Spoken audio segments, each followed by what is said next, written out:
Okay, I'm going to keep going with Beauty and the Beast. Okay, the first version of it, there's like a rich merchant. He lives in the city, and he has 3 sons and 3 daughters. And the youngest daughter is very sweet and bookish, and everybody calls her Little Beauty. And her older sisters, who are closer in age, are kind of rude and haughty, and they're just very obsessed with like superficial things. Like they're obsessed with gowns and makeup and clothes, and they want to they want to do everything that's expensive. Belle doesn't care about that stuff. She's always reading a book. Oh, I said Belle. Sorry. It's Beauty. Anyway, what happens is, I guess, like, I don't know if he gambles it or he makes some kind of bad investment. I think it's a bad investment. The father, his company money.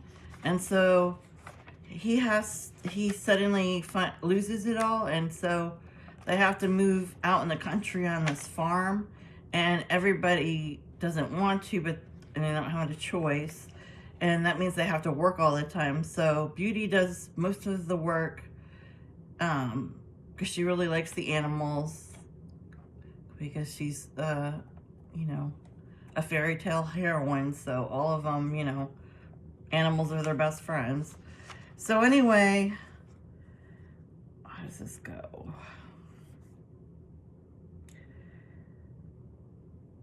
The father then decides he's gonna go to another neighboring town because he's made another investment that's supposed to win back his money.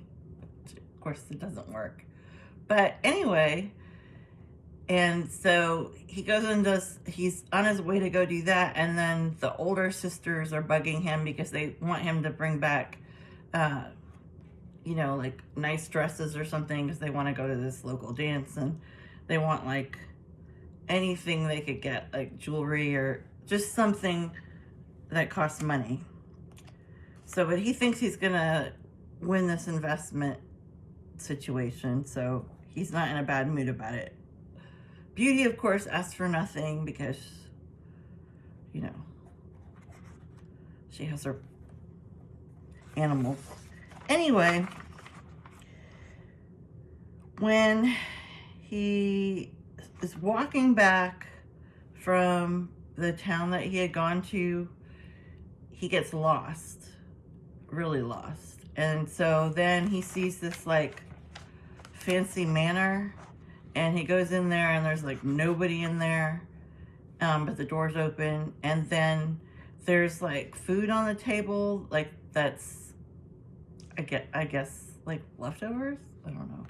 And he sits down and eats it, and then drinks from the goblet, and then as he's leaving the manor, because he sleeps there, I guess, on some of the furniture, and he's leaving the next morning. By the gate there's all these beautiful rose bushes, so he picks one single rose for Beauty, and because she didn't want clothes.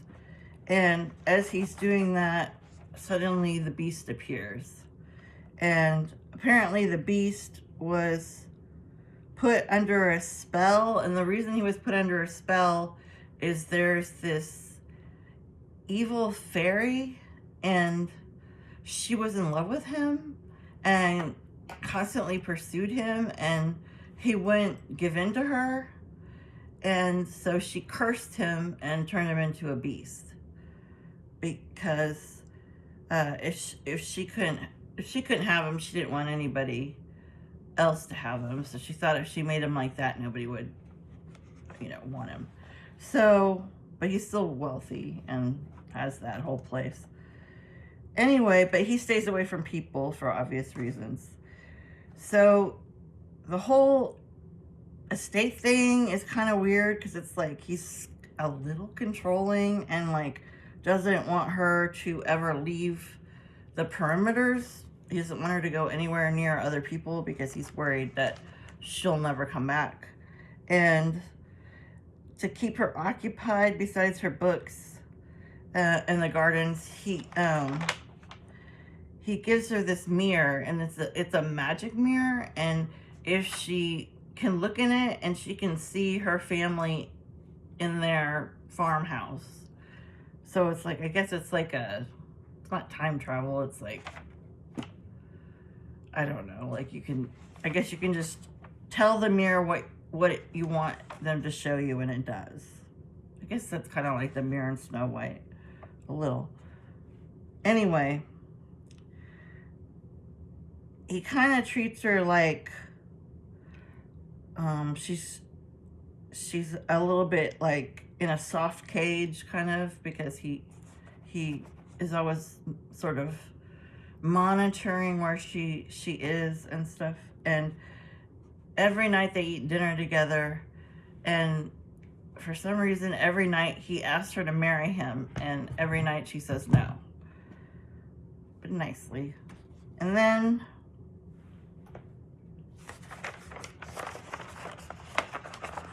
okay,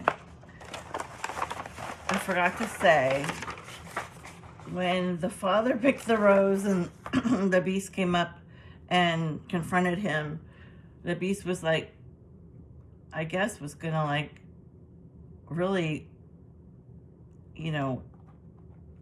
attack him. But the father begged for his life, and because he said, you were in my house, you broke in my house, you were eating my food and taking what you want out of my garden without permission. And so the father promises that he'll let one of his daughters come and trade places with him and live there temporarily, like for 3 months or something, or 3 weeks, I don't know. And the beast agrees to that. And that's how, when he comes back and proposes the idea, as soon as the older girls get their gifts or whatever, then they don't want to have anything to do with that, of course. So that's an important point, because this particular tale had kind of like a little bit of a feminist bend on it, like the fact that Belle had to sort of pay for her father's mistakes, right? Anyway, the beast gets upset because, I don't know, she has some kind of, something's happening with her family, and she's allowed to go visit them once, and so he's like petrified she won't come back, or when she does come back, if she does, he's decided he's gonna do something really dramatic so to keep her there, because the 3 months is almost up. So he's getting worried. So anyway, he has some sort of fit or something and collapses in his garden, and I guess he's like, maybe he had like a heart attack, like, what do you call it, broken heart syndrome or something, because he collapses and he's barely alive when she gets back, like with labored breathing. And so she brings him back to life, by taking care of him. And she tells him, he sort of wakes up and he says, your absence was killing me. And so she says, oh, I love you, beast, or whatever. And she says, I'll marry you, I really will. And so as soon as she says that, the spell breaks, because the bad fairy said as long as somebody wanted him before the roses wilted, I guess for the season, he could turn back into a man. So he turns back into a man. Of course, she marries him. But then the story at the end says that it kind of gives the wrong message, because like basically it's saying that she has to do all this, her suffering by like not being able to be at her home or with her family or whatever is the cost for her father's mistakes, and that the labor that she was doing at the farmhouse was like, it's like she was keeping, you know, like she was doing all the work, and that was like unfair. And then it said her discomfort in the story when she's uncomfortable, especially at the beginning when she doesn't know him that well and he keeps asking her to marry him, that she just goes through with it because it's her duty to her father, because she's the girl child, because she has 3 brothers and they never do anything. And then it was said fear, that the whole thing with him like feigning his illness or whatever happens to him, that, and he does lose his temper at the beginning. I didn't talk about that. And she's very patient with him, and it talks about how her fear of him and sort of how he's always kind of controlling her and stuff is it's, since it's a patriarchal story, it's considered like if she it's just a phase he's going through, just like a regular man, and like just to let him have his rages. And then like she feels like if she stays and loves him long enough, that he'll start to like himself better, because of course he feels like terrible being half animal. But then, and then it ends with some cutesy line like, well, in real life men choose to be beasts, but he was made to be one. He didn't have a choice. So anyway, there's that one.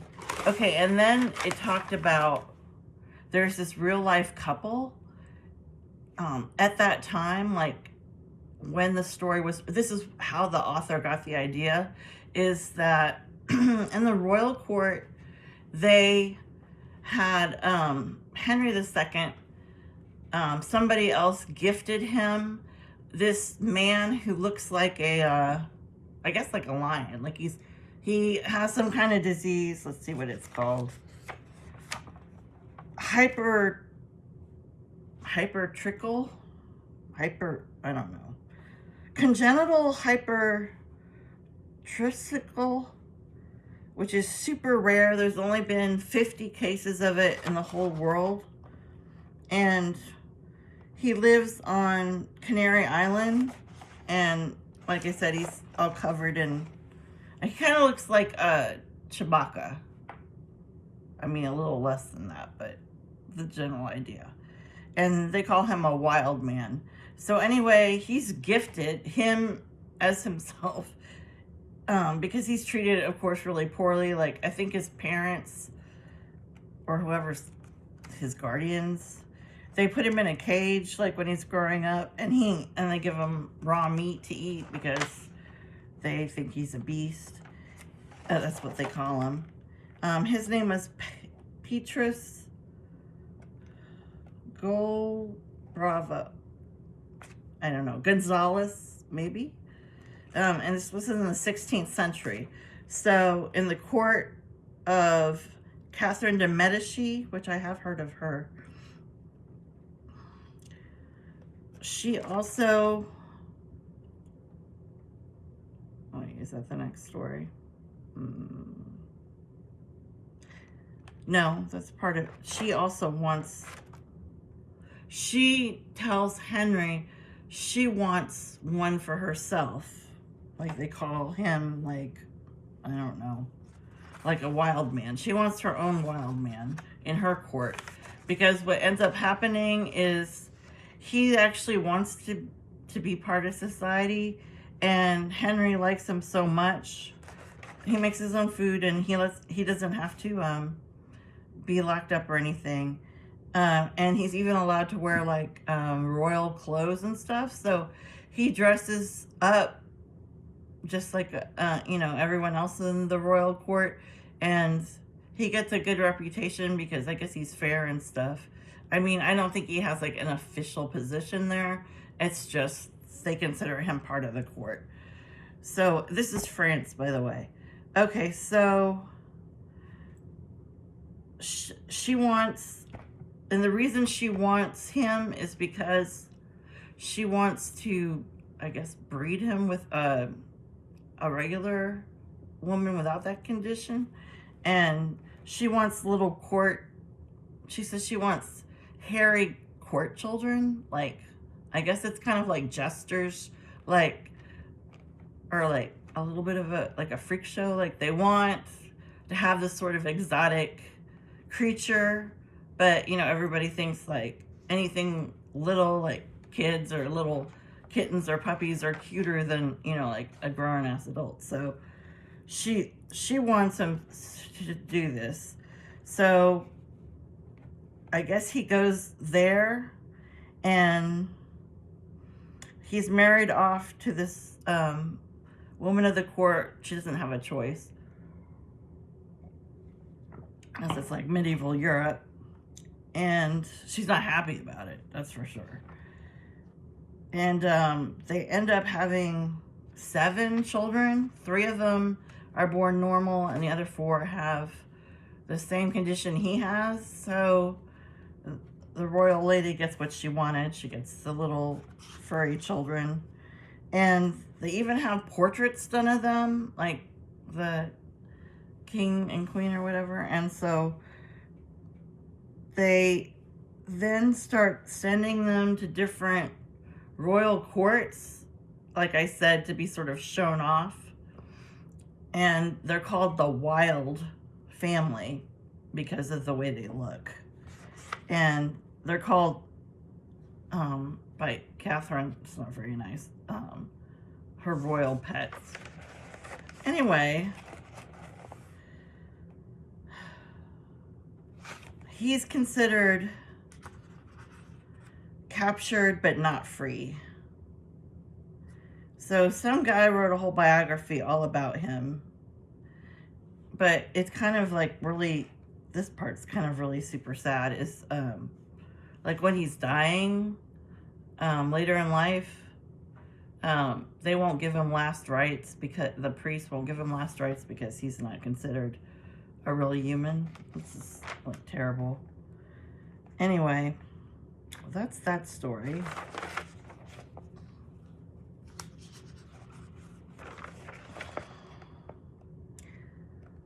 Then there's this whole thing about, oh yeah, the 3 little pigs. 3 little pigs, like they blow the house down. Well, the original story was actually really graphic, and it's actually kind of gross. He huffs and puffs, he blows the straw house, and I don't remember what the other one was. Was it wood or something? I don't know. But he ends up eating each pig, and one at a time, after he demolishes the house. And then the 3rd pig knows that he's going to be next. So what he does is he puts a boiling cauldron of water in his fireplace, and he tells him to come down the chimney. And for some reason the wolf does. And he drops into the boiling cauldron, and he's boiled alive. Gross. So that's that story. And okay, so then the next one is